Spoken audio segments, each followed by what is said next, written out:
আল্লাহর নিখুঁত সৃষ্টি হল উট। উট লোনা পানি পান করতে পারে, এমনকি মৃত সাগরের পানিও। এতে তার রক্তচাপ বাড়ে না, কারণ তার কিডনি পানিকে ফিল্টার করে যাতে সে তা পান করতে পারে। কাজেই তার কিডনি লবণ থেকে পানি আলাদা করে দেয়। উট কাঁটাও খেতে পারে, এতে তার পাকস্থলী ও অন্ত্রের কোনো ক্ষতি হয় না, কারণ তার লালা অ্যাসিডের মতো, যা কাঁটা গলিয়ে দেয়। পরে সে ওই কাঁটা রুটি ও আটার মতো খেয়ে ফেলে। এজন্য হাতে পায়ে কাঁটা ফুটলে আরব বেদুইনরা সেখানে উটের লালা লাগিয়ে দেন এবং সে কাঁটা গলে বেরিয়ে আসে। উটের চোখের পর্দা দুটি, একটি পাপড়ির পর্দা এবং অন্যটি মাংসের। এজন্য মরুভূমি ধূলিকণার মধ্যেও চলতে পারে এবং তার চোখের কোনো ক্ষতি হয় না, কারণ সে তখন স্বচ্ছ পাপড়ির পর্দা তা বন্ধ করে দেয়। উট তার দেহের তাপমাত্রা পরিবর্তন করতে পারে। বরফ ঢাকা জমিতে থাকলে সে তার তাপমাত্রা বাড়াতে পারে এবং উত্তপ্ত মরুভূমিতে থাকলে সে তার তাপমাত্রা কমাতে পারে। আর উট কিভাবে তাকে সৃষ্টি করা হয়েছে? আল কুরআন 44/17। উট প্রকৃতির এক মহাবিস্ময়, আর এটি 53 ডিগ্রি গরম এবং -1 ডিগ্রি শীতেও টিকে থাকতে পারে। মরুভূমির উত্তপ্ত বালুর উপর ঘন্টার পর ঘন্টা পা ফেলে রাখে, কোনো পানি পান না করে মাসের পর মাস চলে। মরুভূমির বড় বড় কাঁটা সহ ক্যাকটাস খেয়ে ফেলে।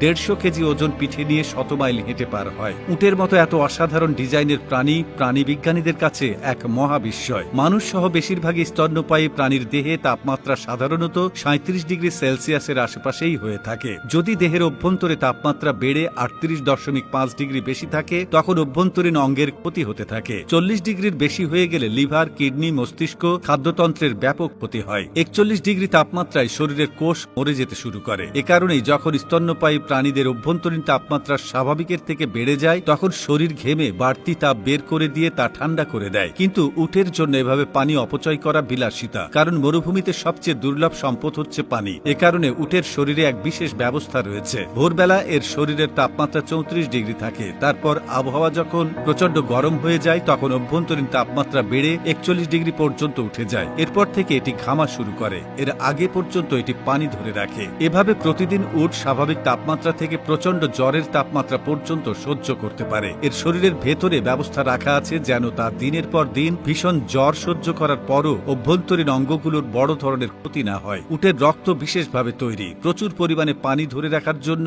উট যখন একবার পানি পান করা শুরু করে, তখন এটি প্রায় 130 লিটার পানি, প্রায় 3টি গাড়ির ফুয়েল ট্যাঙ্কের সমান পানি 10 মিনিটের মধ্যে পান করে ফেলতে পারে। এই বিপুল পরিমাণে পানি অন্য কোনো প্রাণী পান করলে রক্তের মাত্রা অতিরিক্ত পানি গিয়ে রক্তে অভিস্রবণ চাপের কারণে রক্তের কোষ ফুলে ফেঁপে ফেটে যেত। কিন্তু উটের রক্তের কোষে এক বিশেষ আবরণ আছে, অনেক বেশি চাপ সহ্য করতে পারে। এই বিশেষ রক্তের কারণেই উটের পক্ষে একেবারে এত পানি পান করা সম্ভব হয়। একবার যথেষ্ট খাবার এবং পানি দেওয়ার পর একটি উট 6 মাস পর্যন্ত কোনো খাবার বা পানি পান না করে টিকে থাকতে পারে।